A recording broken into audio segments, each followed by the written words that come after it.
ये कहानी है एक बाप बेटे की जो स्कूटर पर कहीं पर जा रहे होते हैं। तभी जो बाप होता है उसकी नजर पड़ती है रोड के साइड में कुछ लड़कों के ऊपर जो कि कीचड़ में कुछ ढूंढ रहे होते हैं। तो अपना स्कूटर वहां पर रोकते हैं और जाकर के उनसे पूछते हैं कि बेटे क्या ढूंढ रहे हो यहाँ पर। तो उनमें से एक बोलता है कि आपको दिख नहीं रहा है कि ये सामने सोने का फल है, हम उसको पाने की कोशिश कर रहे हैं। उसकी ये बात सुनते ही पिता का ध्यान जाता है उस सोने की फल की तरफ जो चमक रहा होता है।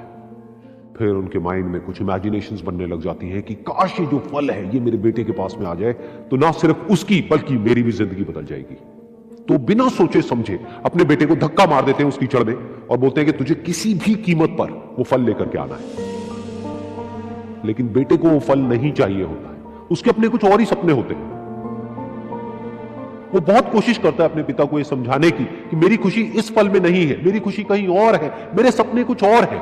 लेकिन उसके पिता उसकी एक नहीं सुनते हैं। वो उसको धक्का मारते हैं उस कीचड़ में और बोलते हैं कि मैं तुझसे पूछ नहीं रहा हूं, तुझे बता रहा हूं कि तुझे वो लेकर के आना है। तो वो बेटा भी अपने बाप के सपने को सच करने के लिए अपनी पूरी जान लगा देता है और पूरी कोशिश करता है कि किसी तरीके से उस सोने का फल उसके हाथ में आ जाए।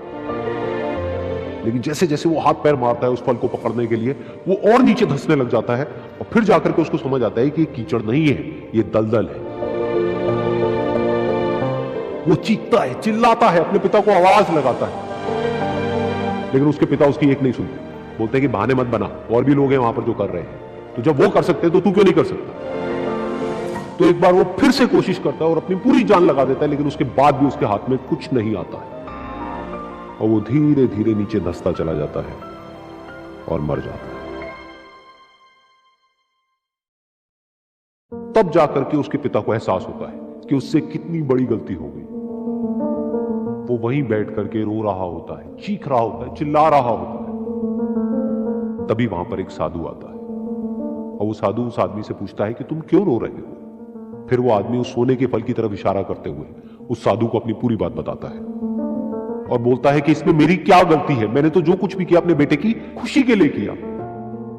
तो वो साधु उस फल को ध्यान से देखता है और उस आदमी को कहता है, जिस सोने के फल की वजह से तुमने अपने बेटे को गवा दिया, कम से कम एक बार ध्यान से उसकी तरफ देखा तो होता कि वहां पर कोई फल है भी या नहीं। ये सुन करके उस आदमी को गुस्सा आया और उसने कहा कि सामने तो दिख रहा है फल, आपको नहीं दिख रहा क्या। तब वो साधु उस कीचड़ के ऊपर एक पेड़ होता है जिसकी तरफ इशारा करते हैं और बोलते हैं कि वो जिसे तुम देख रहे हो वो उस फल की परछाई है, असली फल वहां पर उस पेड़ के ऊपर है।